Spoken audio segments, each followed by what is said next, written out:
oka te kei takiwa, te kupenga te mātauranga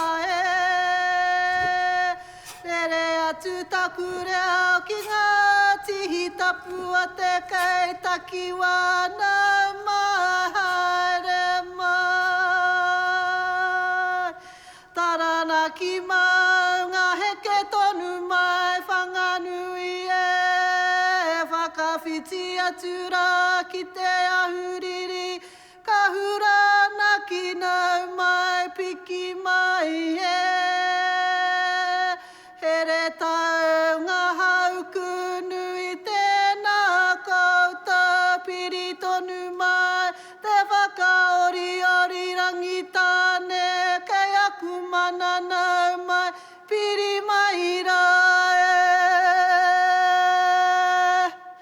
Whae tonu atu i te tuara nui o te rangi hai ata tai toko taki ngā mana nui tēnā koutou piri mai rae. Heke tonu rā taku manu ki porirua, ki whitire ia whakawhiti atu rā ki te ngiranga mana nui Te whanganui atara te upoko te ika maui tiki ataranga piri mai rae. Whakawhiti atu rā i te mana o rau kawa ki te tau ihu o te waka o Maui Waiharakeke Whakatū heke tonu rā Wanaka Tahuna Ōtautahi Ōtepoti tau atu taku manu ki muri hiku topara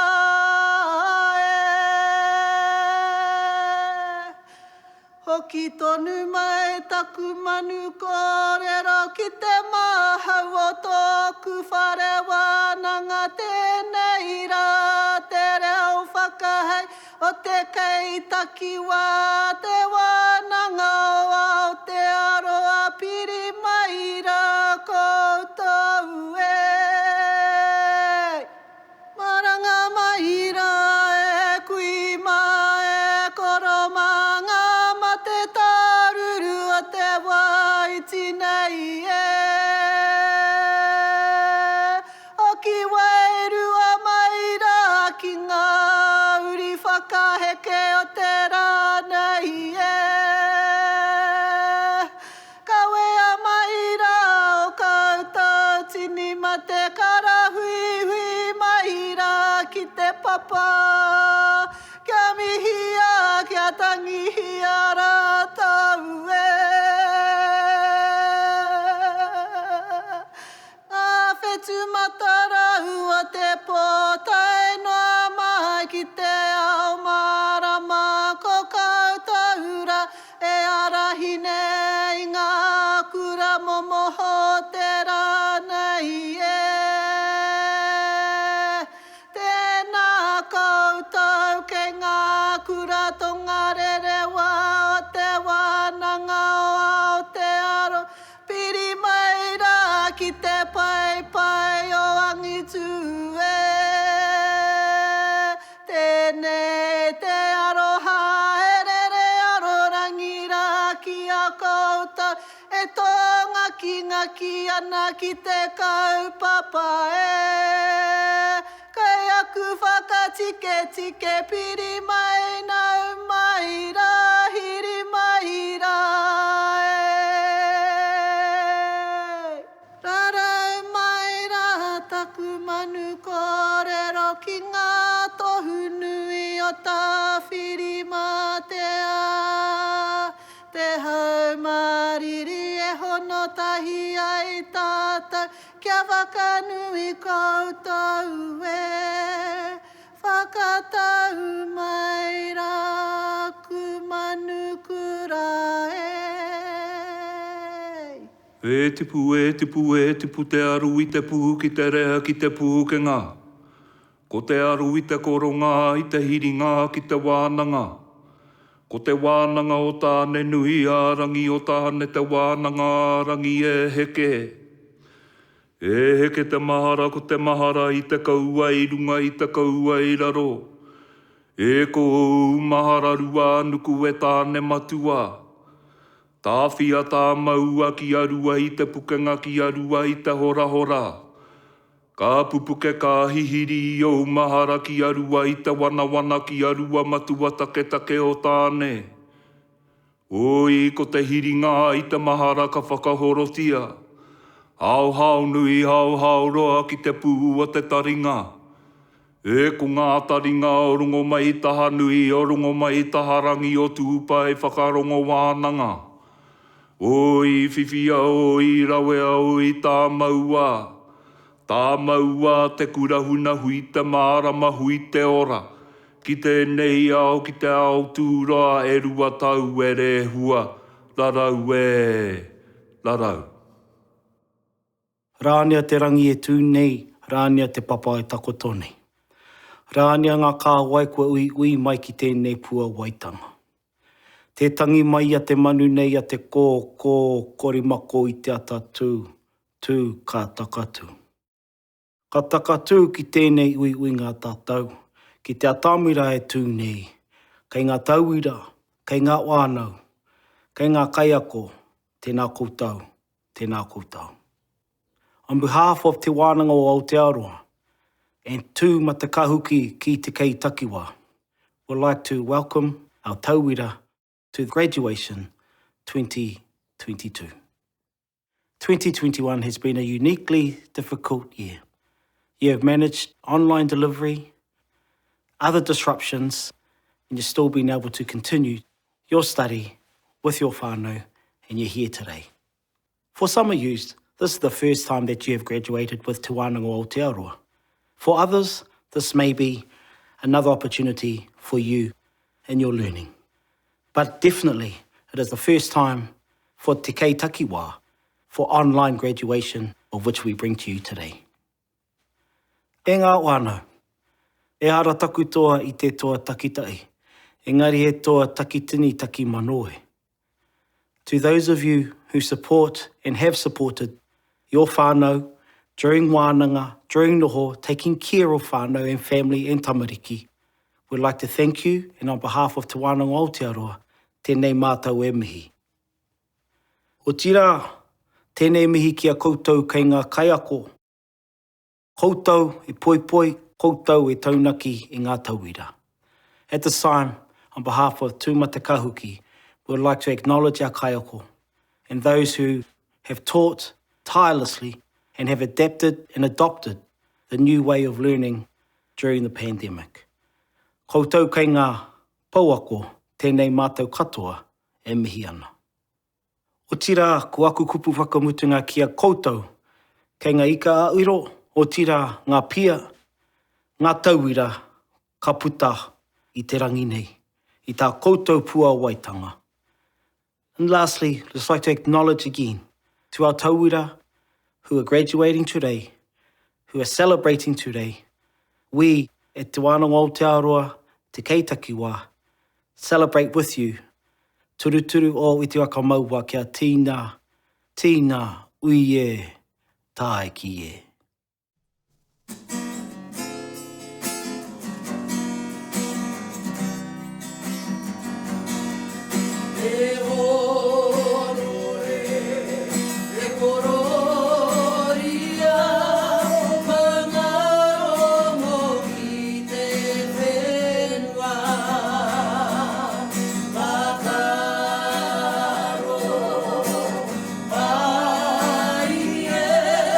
Ki ngā taonga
Tēnā koutou katoa, he mihi tēnei ki a koutou ngā akonga kua tae atu ki te tihi o te maunga mātauranga. Ka mau te wehi ki a koutou. One of the things I loved most about working for Te Wānanga o Aotearoa is our graduation ceremonies, where we get to celebrate your success alongside your whānau and friends, even in a virtual environment like today. We are saddened that we can't celebrate in person, but we are doing whatever we can to contribute to this continued safety of our communities across the motu. Graduation is a special occasion and something you should take immense pride in. You've worked hard and deserve to celebrate your achievement, particularly with the challenges you've faced in the last year. Graduation is also a time to reflect on the work that you have done, acknowledge those who have helped and supported you along the way, and to consider how you will use your skills to build a better future for you, your whānau, and your communities. At Te Wānanga o Aotearoa, we consider the dedication and aroha shown by our kaiako to be a key factor that sets us apart from other education providers, and I acknowledge their work today. Your success is their success. Ka nui te mihi ki tēnā ki tēnā o koutou. We also believe in our vision of whānau transformation through education, and today you make that vision a reality. Our tauira are at the centre of everything we do, and even though for some of you, your journey with us ends today, you will always be part of Te Wānanga o Aotearoa whānau.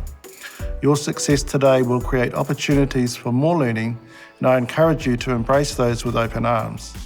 We have loved having you study with us and encourage you to consider other learning opportunities that we provide, either for yourself or for others. Help spread the word. Again, I congratulate you on your success and acknowledge the faith you have shown in Te Wānanga o Aotearoa. Ka mutu no iho aku kōrero mo tēnei wā ki o koutou, tēnā koutou, kia ora mai tātou katoa. Papa ki kawana ngā tae o aroha, rere nei te au o whakamanawa i te moana nui o te ngākau, ki tēnā tai whanga, ki tēnā kuanga wai, ki a koutou e ngā maunga whakahi, e ngā awa whakatere taniwha, tēnā ra koutou katoa.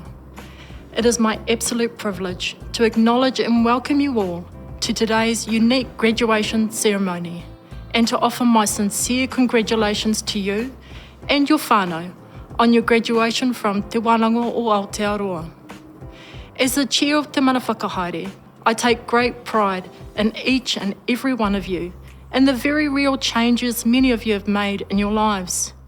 You are the embodiment of our vision of whānau transformation through education and our mission of tauira success. This last year has been challenging for us all, but your success today reflects the resilience you have shown in overcoming obstacles and puts you in good stead to face future challenges and to realise future opportunities. Ka nui te mihi ki a koutou. COVID-19 continues to be a significant issue for us all, and at Te Wānanga o Aotearoa, we are regularly reviewing what we do and how we do it to ensure our tauira continue to receive an education rich in mātauranga Māori, whether kanohi ki te kanohi or in an online environment. Today is about you and acknowledging the confidence that you have in yourself and in your ability to design your own future with us in support. We at Te Wānanga o Aotearoa feel very privileged to be a part of your journey and to provide you with the skills and experience through education to move forward with greater confidence in your lives. Well done to you all, and again, my warmest congratulations and have a wonderful day. This celebration is yours. It now gives me great pleasure to read the following oath. I te mana kei runga i au mai i te kauniera, ara, mai te mana whakahaere o Te Wānanga o Aotearoa, me te whakatau a te kaunihira, ka tū tēnei ko Vanessa Eparaima, te he mana o te mana whakahaere, ka whakawhiwhi atu i ngā tohu, ki ngā tauira kua eke i a rātou ngā paiauru o tēnei wānanga. By the authority vested in me, by the Council Te Mana Whakahaere of Te Wānanga o Aotearoa, and by resolution of Council, I, Vanessa Eparaima, Chair of Te Mana Whakahaere, award the diplomas and certificates dated to those who have satisfied the requirements of this wānanga. Please honour our graduates with your applause. Waiharakeke, Blenheim.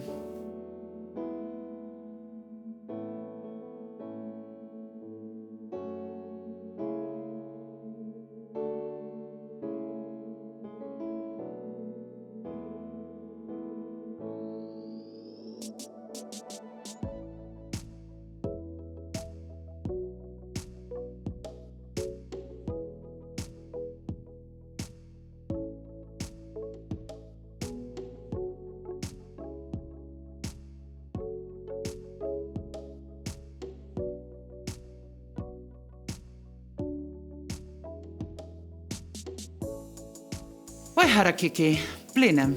Toi, Māori and Indigenous Art. Ka Wairopapa, Certificate in Māori and Indigenous Art, Raranga Level 4. Kaiako via Margaret Bond. Carleen Hemi. Chloe Gabrielson. Elaine Wilson. Fiona Gordon. Justine Neal. Kay McLean. Laura Tipene. Linda Hooks. Louisa King. Michelle Coburn. Toipai Matua, Diploma in Māori and Indigenous Art, Raranga Level 5. Kaiako Margaret Bond. Jessica Bond.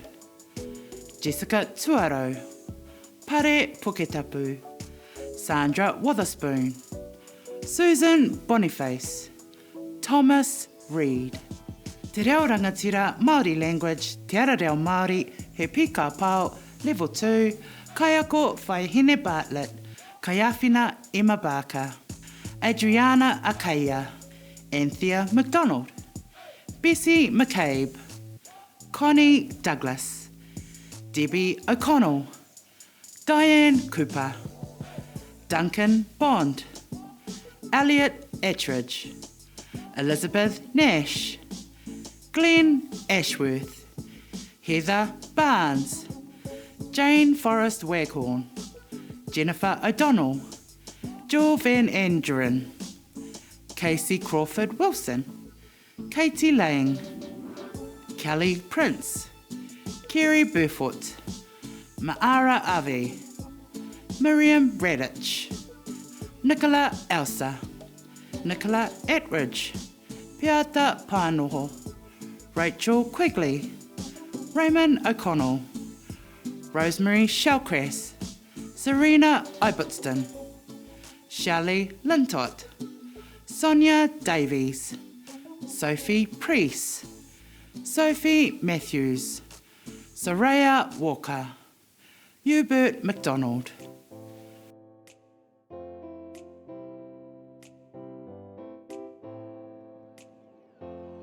Whakatū Nelson.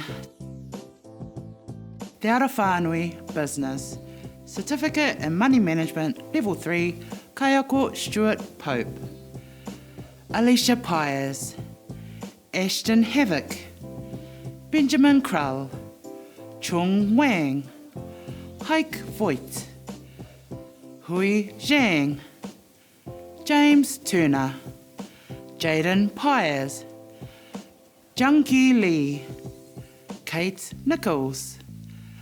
Lara Sider, Marie McCoy, Rachel Buchanan, Sian Kerr, Stacey Pyers. Certificate Smart Tips to Business, Level 3, Kaiako Stuart Pope.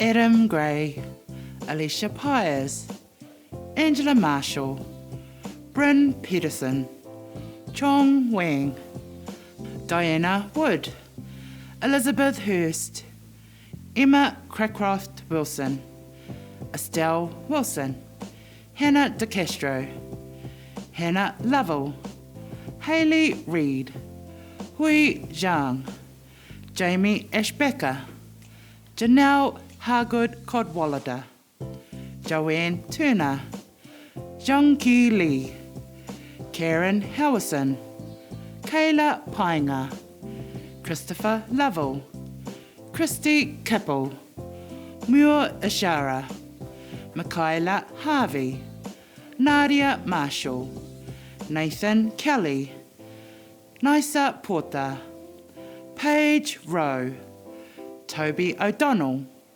Trudy Jones. Certificate in Small Business and Project Management, Level 4, Kayako Susan Pickett. Christine Erdman, Joanna Coleman, Cara Shane Manson, Lee Manson, Lottie Van Ginkel, Mark Stone, Roy Mata Rapata, Sang Young Lee, Stacey Hickey.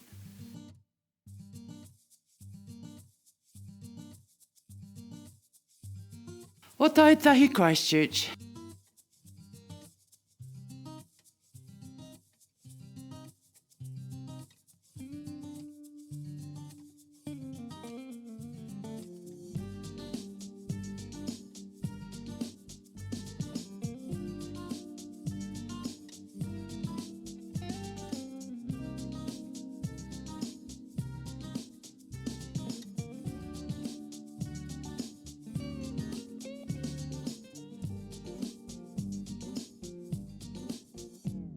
Te ara whānui Business. New Zealand Certificate in Business, Introduction to Team Leadership, Level 3. Kayako Preti Bala. Anna Smith. Ashley Bolger. Christine Trenuela. Darren Perfect. Domini Pereira. Georgiana Clark. Harry Peterson. Hemi Hema. Jamie Lee Purcell, Katinia McCarthy, Kelly Piram, Kim Baldwin, Kiriana Walker, Lynn Wan Lay, Liliana Cavahau, Manasi Tua, Megan Penny, Michelle Byrne, Ngā Kōkiri, Nukaleta Roxana Tunaru, Penny Thomas, Q Trung Huen, Rajali Tavai, Anuja Samarawera, Shelvin Devi, Tania Wakefield Piripi, Dala Mea Tuhi, Taryn Barrow, Tai Kim Palm, Certificate in Money Management, Level 3, Kayako Julie Fours Anderson, Anna Vergara, Coben Stora, Delphina Paiva, Edwin Foster, Emma Green, Esther Brown, Ubertina Chisaka, Farah Recto,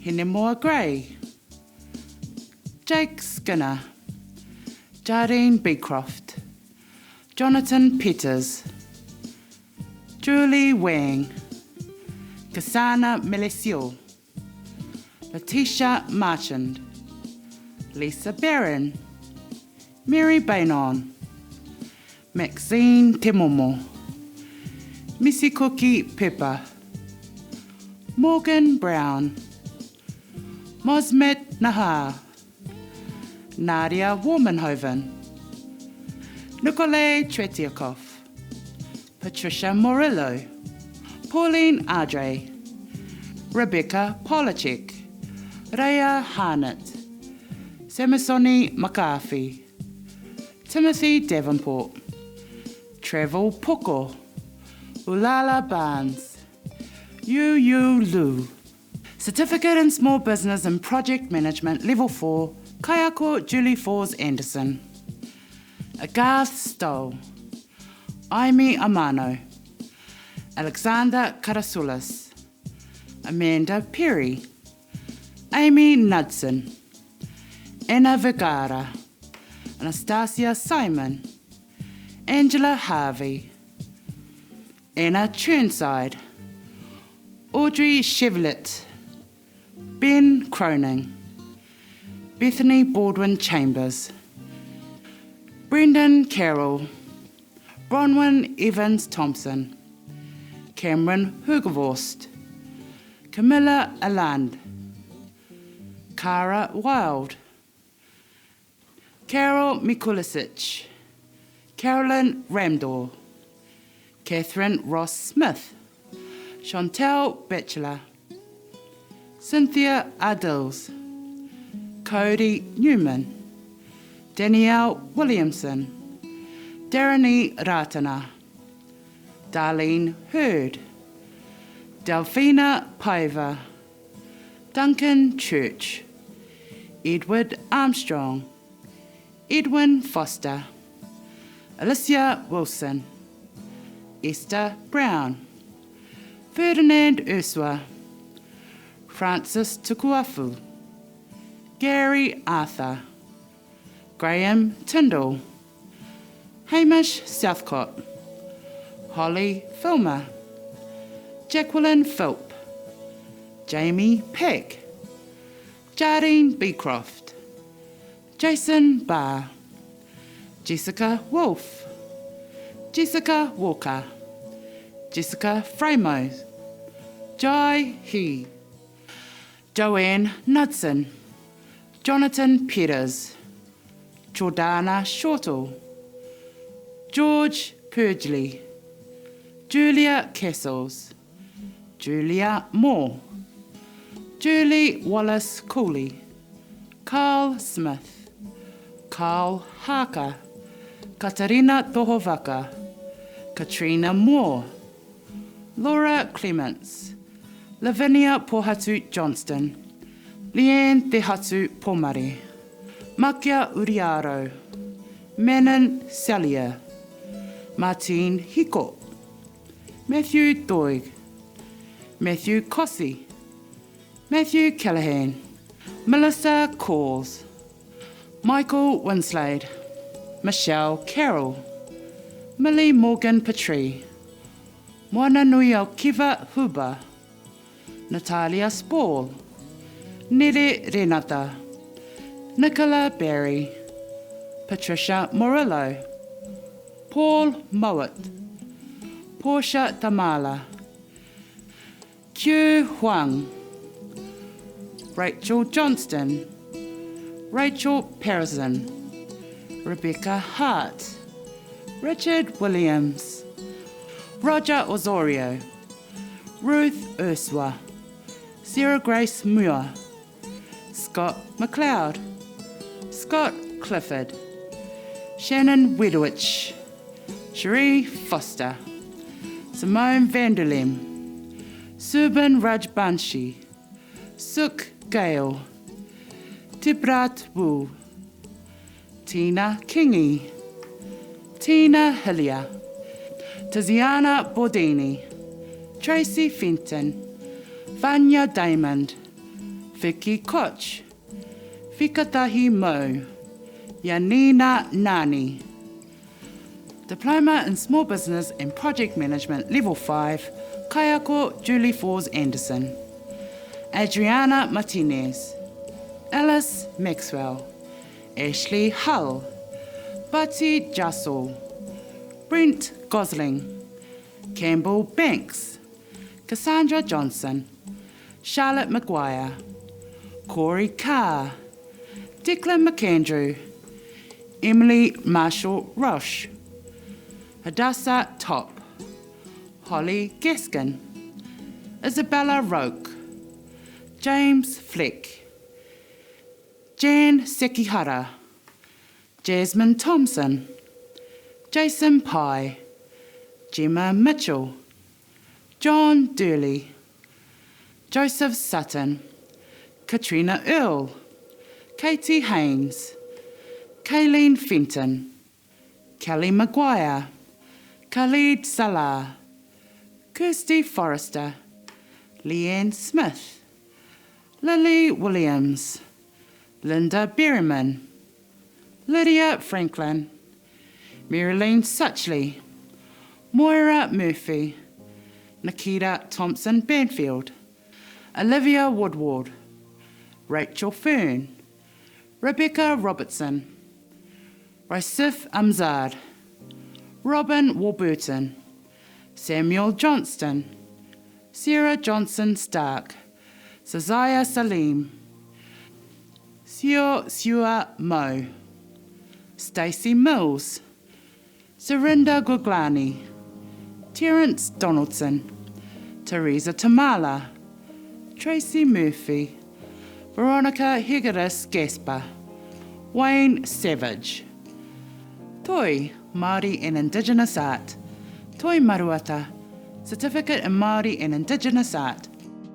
Level 3, Kaiako Emma McLean. Ailey Tanka, Alice Ngati, Aline Taylor, Angela Cameron, Claricel Santa Maria, Gail Houston, Georgie Baxter, Jamie Lee Purcell, Jenna Manahi, Jennifer Swaffield, Jeremy Byrne, Justin Brown, Kararaina Ruha, Carla Sutherland, Melody Haida, Ngaio Cowell, Pauline Sitter, Quinice Hatley, Rhoda Davidson, Rosalind Hill, Toi Wong, Toya Taepa, Toriana Hunt, Tracy May, Tracy Puhipuhi. Ka wai raupapa, Certificate in Māori and Indigenous Art, Raranga Level 4.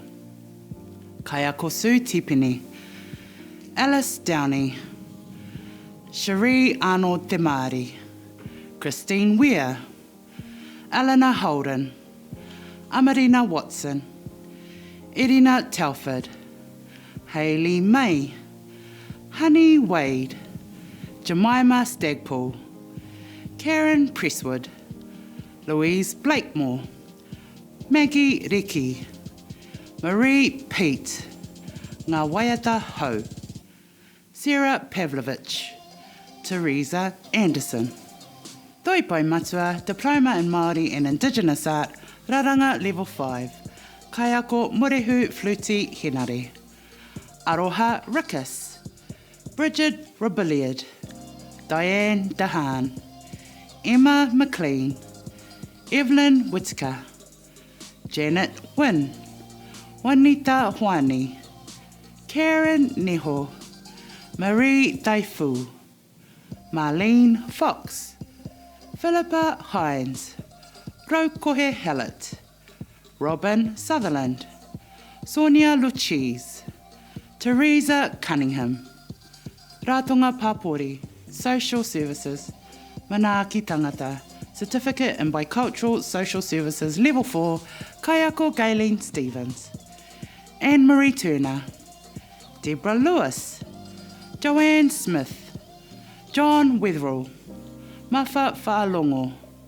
Marama Pierce, Na Wei, Pamela Carney, Sarah Jane Weston, Siobhan Grant, Tamara Downs, Teresa Silbury, Zena Carroll, Haura Health and Fitness, Certificate in Rongoā, Level 4, Kaiako Milani Burchett, Anthony Gomez, Corabelle Summerton, Damon Gauta, Gina Bobby, Janine Ngata, Jan-Marie Finnegan, Joanna Sloan, Catherine Harford, Katrina Ramika, Mariah Peawini, Marama Rangataua, Miriama Buchanan, Morehu Fluti Henare, Nikita Koya, Rebecca Thomas, Semiko Talat Stewart, Suzanne Schweitzer, Gianna Jasmine Temoana, Tyrone Smith, Via Ko, Vanessa Henderson. Angitu, Māori and Indigenous Development, Te Whāinga o Te Ao Tikanga Level 3, Kaiako Rongoata Neho. Anissa Trinder, Chelsea Franzen, Clark Pollitt, Elizabeth Birmingham, Emma Twaddell, Francis Irutoi, Jane Watt, John Dewani, George Lopez, Julia Grood, Justin Legg, Karen Long, Leah Coleman, Leslie Katene, Margaret Root, Maria Southorn, Marion Tiplin, Mona Pearson, Nicola Short, Peter Sturt, Raviv Karasik, Rhodesia Dews, Sarah Hallier, Cherie Haimona, Simon Headley, Veronica Culling. Te reo rangatira Māori language, Te ara reo Māori level 1, Kaiako Rebecca Tamati, Kaiawhina Terina King, Abraham Wilson, Alexis Manrigas, Alma Ronald, Andrea Spain, Andrew Kerrison, Andrew Dufton, Angela Beard, Anne Wayne, Anthea Suddle, David Hart, David Nielsen, Devony Eglinton, Elizabeth Peterson, Elizabeth Kingy, Emily Lawrence, Emma Richards, Faye Brorans, Fiona Peterson, Gimel Brown, Hayley McLaughlin, Helena Coote, Isabel Grundy, Jane Elworthy, Jessica Wise, Joel Thompson, John Rostron, Julia Briscoe, Carlin Spain, Catherine Colley, Katrina Perrott, Kelsey Harris, Kerry Henderson, Kirsty Howitson, Cody Kutzin, Christine Morrison, Linda Garden, Louisa Sharp, Lucian Nabbs, Lucy Van Dersen, Linda Harbord, Marcel Bowie, Mary DeRoy, Mati Morrison, Megan Martin, Michael Patterson, Nicole Grattan, Paige Linton, Pale Doty, Philippa Disembarker, Rihanna Smith, Richard Boone, Richard Lang, Roy Campbell, Sally O'Brien, Sarah Davidson, Sarah Exon, Sharani Clark, Sean Ryan, Sean Gibbons, Sonia McManus, Stephen Out-Hamland, Thomas Garden, Timothy Eglinton, Trina Rufew, William Earl. Te ara reo Māori he pika pāo level 2, Kaiako Gino Kōkiri, Kaiawhina Rawinia Gray. Aaron Donaldson, Abby Akurangi, Alice Docking, Amanda Dempsey, Anna Ruth Winsley, Annette Wood, Ben Rainbow, Brianna Vaughan, Carolyn Lees, David Broham, David Bennett, Elspeth Shipton, Emily Jane, Fergus Spears, Gemma Lees, Hayley Fife, Heidi Tirikatene Nash, Ian Dennison, Imogen Maddock, Jade Barlow, Jeremiah Kōkiri, Jeremy Hornibrook, Joanne Sutherland, Joanne Nichols, Joel Hauhu, John Daunton, Jordan Richardson, Joseph Matthews, Kay McGrail, Leanne Monk, Louise McConnell, Marion Moreira, Matthew Chamberlain, Melanie Band, Mele Dongiaso, Michelle Sum, Natasha Bancroft, Natasha McIntosh, Natasha McLean, Nicholas Lees, Nicholas Randall, Nicola Murfin, Nikita Turner, Patricia Andrade, Paula Greer, Quentin Hoyder, Rebecca McLeod, Renee Panido, Rihanna Bennett, Richard Steen, Robin Dawson, Rosalind Rolls, Selena Clear, Shelley Whitcomb, Tanya Morgan, Tegan Iti, Terry Davis, Wanda Vivican, Yu Mi Kim.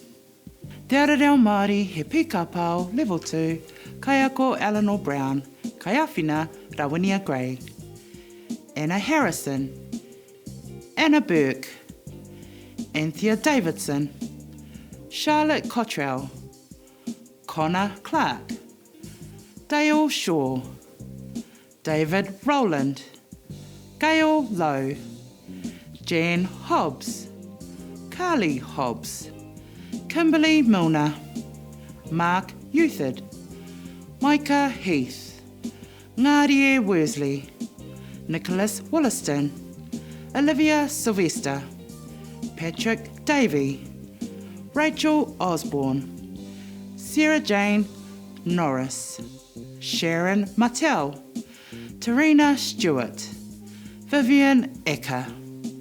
Te ara reo Māori he pīkapau level 2, Kaiako Kala Arahanga, Kaiawhina Takitimu Heke Zaiskowski, and Tāwera Ashby.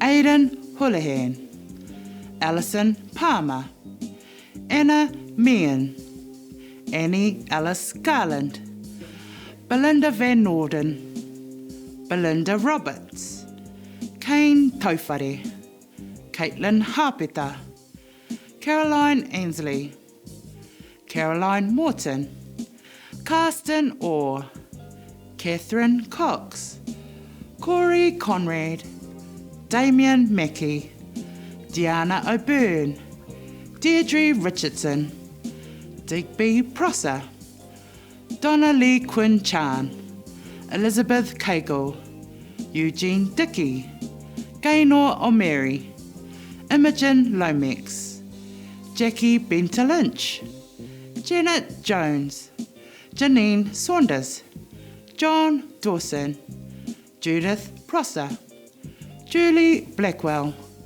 Catherine Graham, Catherine Argyle, Kirsty McHale, Kaiser Bullmore, Leah Minaj, Leslie Forrest, Linda Dawson, Lisa Noble, Louisa Dwyer, Lynn Waring, Miradani Chand, Mihi Adams, Monique Dalrymple, Naomi Rumbold, Nadia Hillier, Neha Vilagapudi, Nezia Silbury, Nicholas Demarias, Nicholas Sargent, Philippa Grocott, Rafferty Welch, Rory Smith, Rory Jones, Ruth Shah, Samantha Sace, Sarah Greig, Sophia Good, Stephanie Post, Tane Wikaida, Wiana Morgan. Te ara reo Māori he pīkapau level 2, Kaiako Beulah Paris, Kaiawhina, Crystal Pomare, and Te Here Here Tūkaki.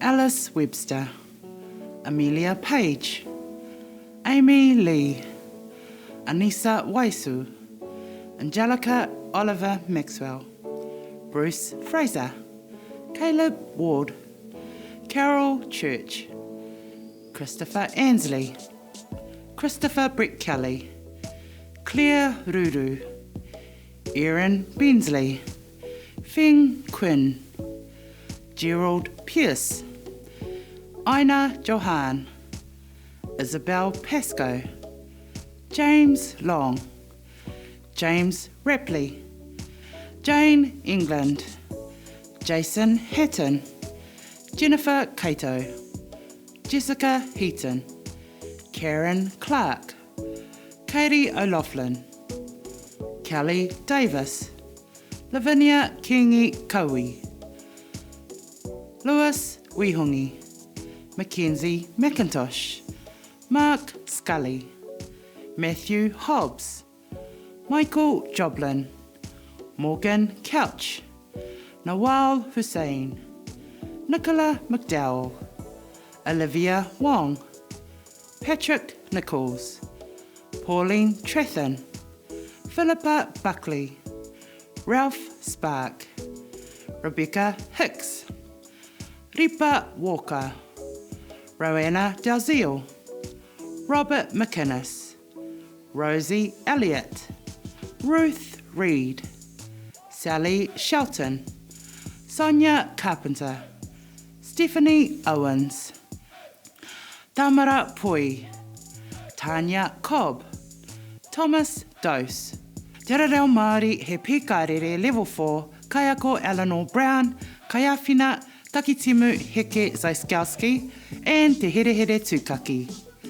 Abby Foster, Alini Chapman, Alexander Humphrey, Alice Bates, Alicia Scroggins, Amy Isbista, Andrew Meek, Azaria Arahanga Pryor, Benjamin Simpson, Caroline Lindsay, Elizabeth Tanner, Erin Shanks, Fiona Oliphant, George Teko, Greer Swinard, Hema Hira, James Barber, Janine Tuta, Jennifer O'Sullivan, Jeremy Stevenson, Jessica Wynyard, Joseph Taipari, Joshua Lodge, Kiana Holland, Lauren Sutcliffe, Lisa Rangihuna, Lucy Ellen King, Marcus Gibbs,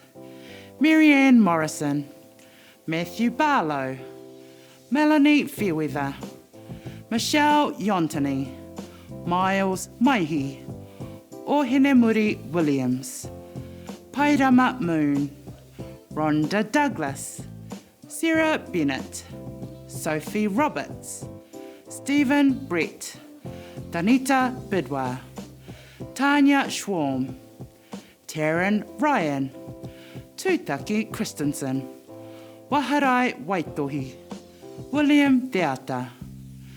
Te reo Māori he pīkārere level 4, Kaiako Joni Waitoki, Kaiawhina Crystal Pomare, me Te Here Here Tūkaki.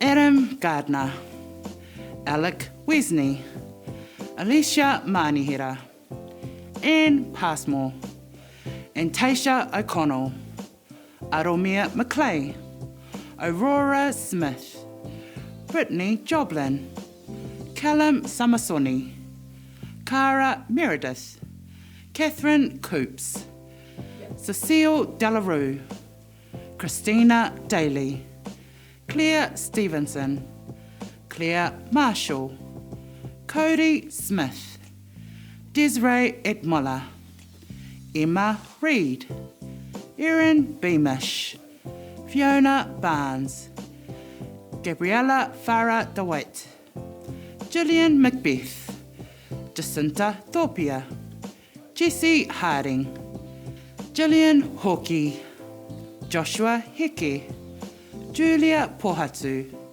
Julian Haitia, Justice Arahanga Pryor, Catherine Mann, Katrina Smith, Luke Palusen, Madison Joblin, Marcus Reed, Marie Sturkenboom, Misty Amuketi, Nicole Herbert, Paul Tamakushiku, Rachel Green, Rhonda Holtain, Simone Bensdorp, Stephen Cook, Taiporo Henui Day, Teresa Backus. Te pūtaketanga o te reo, level 4, Kaiako Iovale Finesi Whanene. Alexander Waitoa, Alicia Poroa, Alice Macbeth, Asha Newbury, Bianca Biddle, Desiree Lithgow, Irene Putere, Heather Purdy, Irene Van Den Boss, Jacob Kilty, Jasmine Gooder, Keita Newbury, Kelsey Woodford, Raquel Gray, Rulon Nutira, Te Kahurangi Huia. Te ronakitanga ki te reo kairangi, level 5, Kaiako Tweeny Wall, Alexander Soul, Bridget Underhill, Catherine Pullen, Dallas Rehua, Diana Edwards, Dylan Steeples, Elizabeth Tira Maka, Gwenda Cripps, Jasmine Pete Garrett, Jason Pemberton, Jessie Rehua, Louise Waho Heather, Marcus Deff, Marie Gruby, Maxwell Tiweka, Megan Barnacle, Marody Wright, Rebecca Sweeney, Richard Barnacle, Suzanne Gould, Terence Te Wano. Te rōnakitanga ki te reo kairangi Level 5, Kaiako Urupikia Minhinik. Amy Horn, Ashley Porima, Courtney Joblin, Elizabeth Horn, Georgina Diamond, Hadassah Chantley, Horowai Whitney, Jamie Sheehan, Joshua Haythornthwaite, Karini Warahi Wallace, Corfine Noble, Michaela Hewlett, Mary Leota, Melody Tulio, Olivia Paul, Patiriki Meki, Rui Hart Johnson, Samantha Te Maiharoa Sykes, Sarah Hicks, Stephen Hannon, Vincent Te Ua o Te Rangi Paul. Te aupikitanga ki te reo kairangi Level 6, Kaiako Tāwhiri Ruru. Abigail Cannon, Alicia Ward, Amy Smale, Cara Ferguson, Christine Harvey, Claudia Hillier, Georgia Bell, Helen Moran Howells, Catherine Stewart, Katie LaRue, Kirsten Omua, Mark Ashmore Smith, Olivia Stevens, Sarah Jane Beard, Victoria Sword.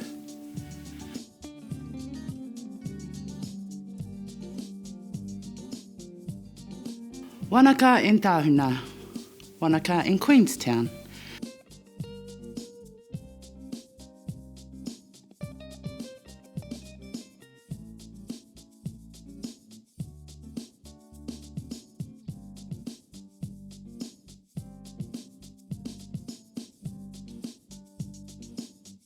Te ara whānui.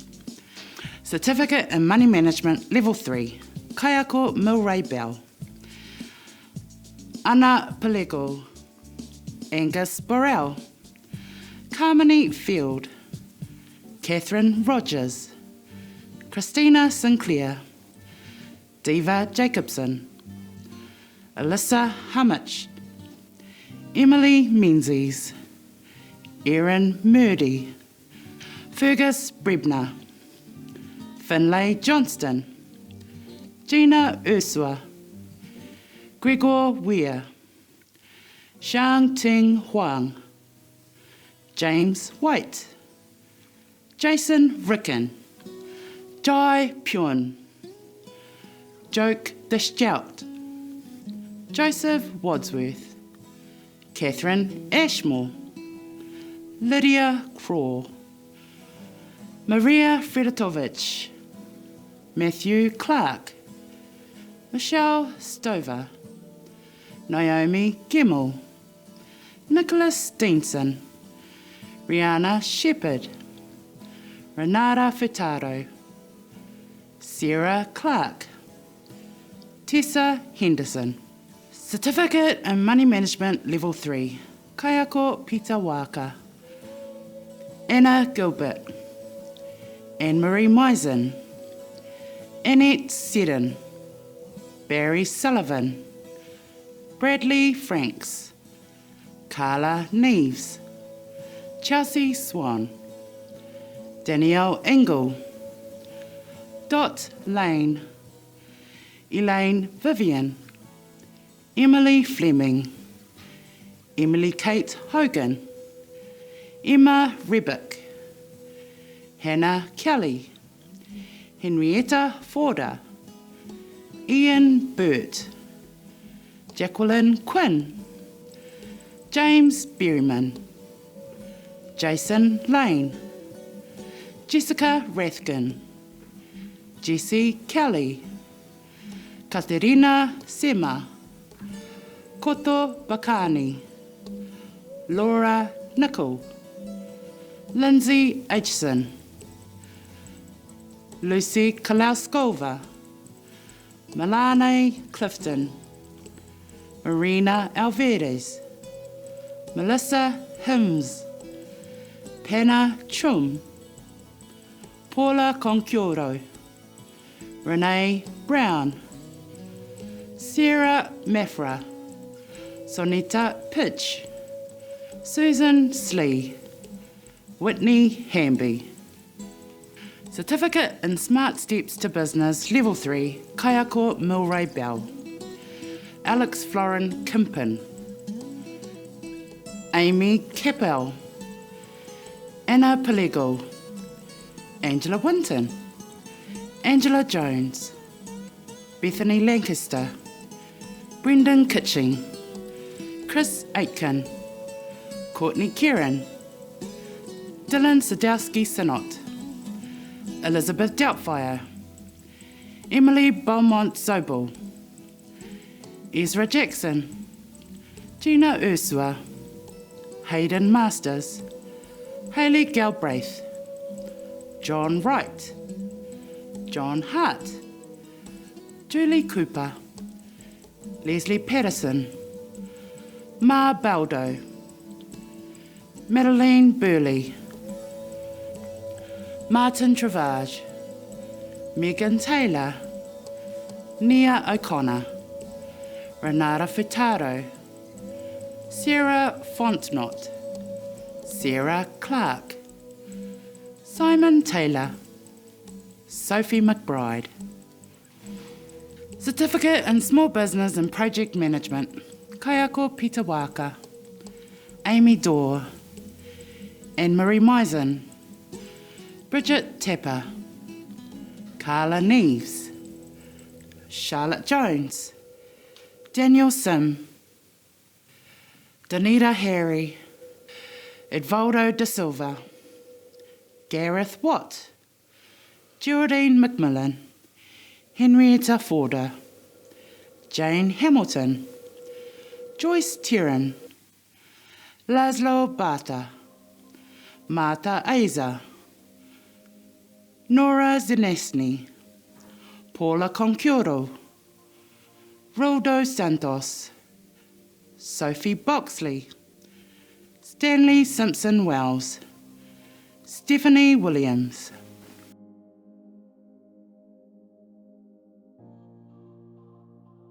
Ōtepoti Dunedin.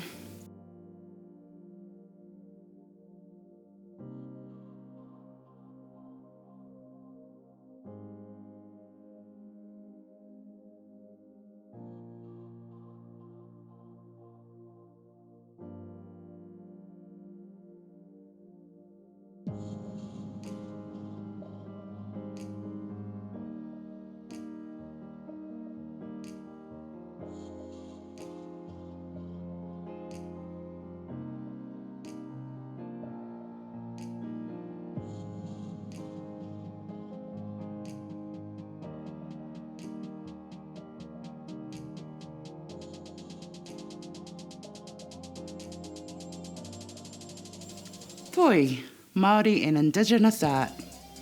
Toi Maruata, Certificate in Māori and Indigenous Art, Rawangi Level 3. Kayako Mariwa Savern. Aaron Oatley. Asia McDonald. Atlana Adamczyk. Catherine Davidson. Chase Haley. Ella Porter.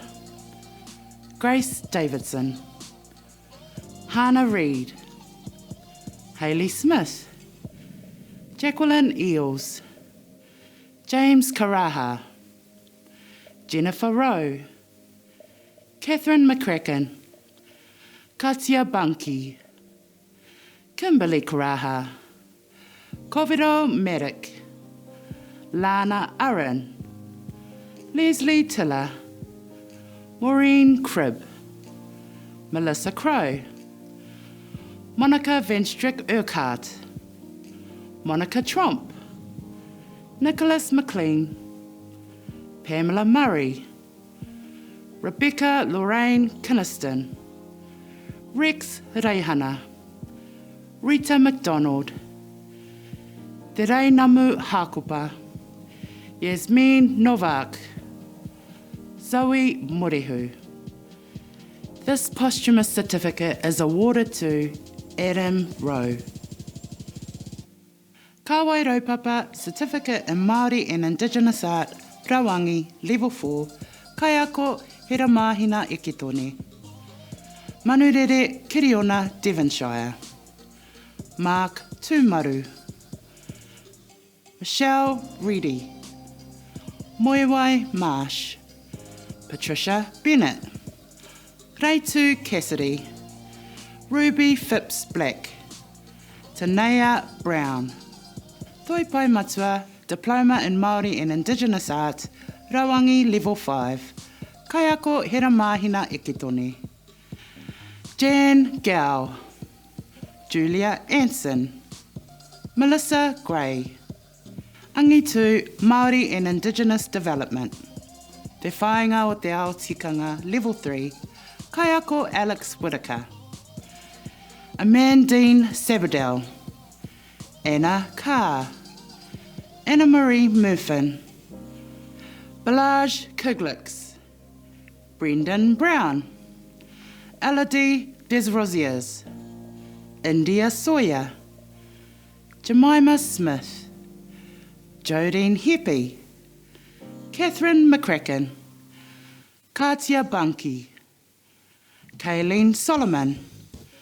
Louis Perez. Matthew Innes. Melandri Vlok. Monica Van Strick Urquhart. Paul Solomon. Philippa Scott. Rain Phipps Black. Ruth Warren. Ruth Morrison. Samantha Hill. Sarah Hortop. Sunny Heppy. Te reo rangatira Māori language. Te reo Māori he pika pāo level 2. Kaiako Jodine Heppy. Kaiawhina Rinaria Heppy. Alexander Ride. Amber Kalanowski. Andrea Glover. Andrew Rudolph. Angela Wanhala. Anna Gosling. Annie Smythe. Azuma Bainbridge Zafar. Becca Curran. Bonnie Gray Thompson. Cassandra Waiti Ryler. Charlotte King. David Kearns. Duncan Newman. Emily Bain. Emma Veltman. Fiona Moffat. Gayatri Nangalingam. Hannah Skelton. Joanne Knopf. Jordan Lima. Kathleen Scott. Casey Traynor. Kieran Middell. Kimberly Smith. Kurt Thomas. Laura Hewson. Leonie Spencer. Lisa Brown. Mariwa Savern. Mark Boyle. Megan McClay. Megan Greer. Ngaruaroha Smiler. Nona Shackleton. Peter Sarah. Rebecca Neve. Rebecca Forrester. Ricky Cribb. Savannah Herndale. Cheryl Davies. Sonia Getches. Susan Sandretto. Tan Scott. Tony Weir. Yulani Khan. Te ara reo Māori he pikarere level 4, Kaiako Tipene Walters, Kaiawhina Kōtuku tū te rangiwhiu. Anne Louise Heath. Amy Perrin Shaw. Barbara Chartras. Beth Chapman. Byron Webb. Carissa O'Donoghue. Catherine Smith. Connor Britson. Constance Hopkins. Courtney Hakopa. Courtney Hook. David Thomas. Denim Parangi. Destiny Paikia. Emily Harris. Erin Silva, Juani Yates, Isaac Hensman, Jaylene Cooper, James Ross, Jane Gibson, Jennifer Rogers, Jessie Matheson, Joanna Register, John Lizzle, John Reynolds, Jonathan Ryan, Julia Clement, Kate McClay, Kate Saunders, Catherine Heath Collins, Lily Kane, Lisa Blackie, Luana Bowl, Margot Reynolds, Michael Bathgate, Maya Morrison Middleton, Oshan Wihongi, Pew Pew Ture, Reuben Shaw,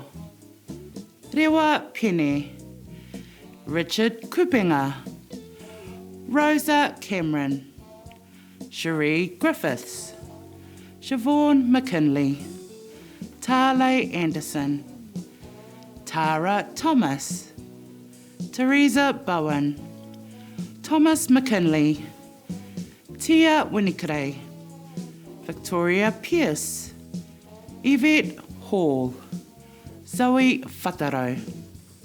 Te rōnakitanga ki te reo kairangi Level 5, Kaiako Duncan Tūnoho, Alana Alexander, Alexander Gorey, Alexandra Gunn, Alison Douglas, Anthony Dudley, Ben Mitchell, Carla Knudsen Hollybon, Connor Boyle, Fiona Wilkinson, Gemma Tuhinga, Hannah Miller, Julie Dunn, Karina Allison, Lucy Ma, Lucy Hammonds, Madison Knights, Michael Crawford, Peter Crampton, Linaria Happy Crib, Sherilyn Weepers, Tania Henderson. Te aupikitanga ki te reo kairangi Level 6, Kaiako Neihana Machu. Kahurangi Salu, Oriwia Naira, Rosalind Craven, Rowena Rushton Green.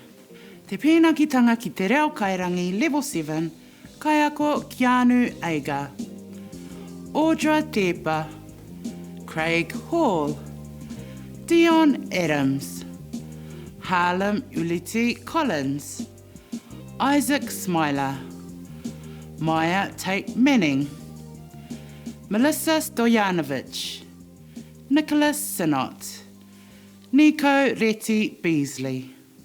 Tēnei te aro ko te aro ki a koe tāwhiti mā te katākina nei te aro.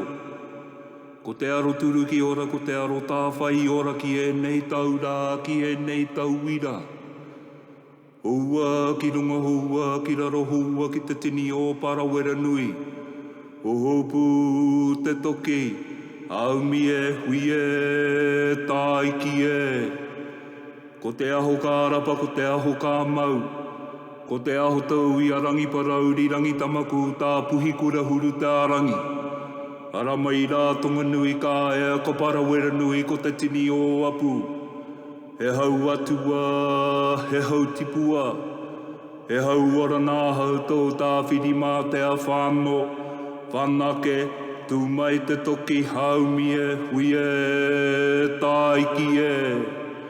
Tēnei te hau ko te hau kawe atu ko te hau kawe mai. E ko ngā hau tau I kawe I a koe e tāne kitiki o rangi ka puta ka ora koe I te rangi hau papa. Oi ko te taura, ko te tauira ka whai I tō ara. Ko te hōkai nuku, ko te hōkai rangi o tapuai e tāne te wānanga rangi. Tēnā hara mai haere e te taura e te tauira. Kua whitirere te mārama, kua whitiki te mārama. Tēnei te tuku ko te tuku I a koe kia puta ki te ao tūra, ki te whai ao, ki te ao marama. Kia tau, ka tau. Kia ora, ka ora.